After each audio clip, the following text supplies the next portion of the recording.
Naghahanap ba kayo ng place na nature na pang bonding with your friends? Malayo sa ingay ng city, malayo sa mga emails, malayo sa mga tawag ng trabaho. Anyways, ito yung gusto kong i-recommend guys. Yun nga lang matatagpuan ito sa Talakag Bukidnon guys. Pero bakit ko naman ito i-recommend sa layo nito guys? Tingnan nyo naman yung tubig. Simple lang ng place pero guys, tingnan yung tubig. Grabing linaw ng tubig grabing linis nito guys.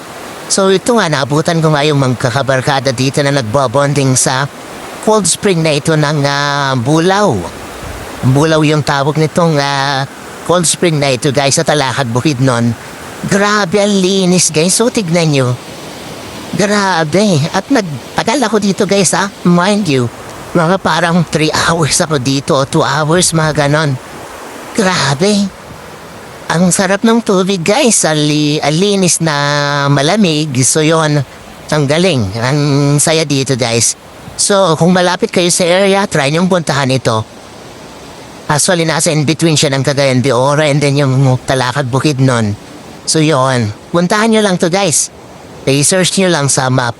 Tara, pasala dito guys.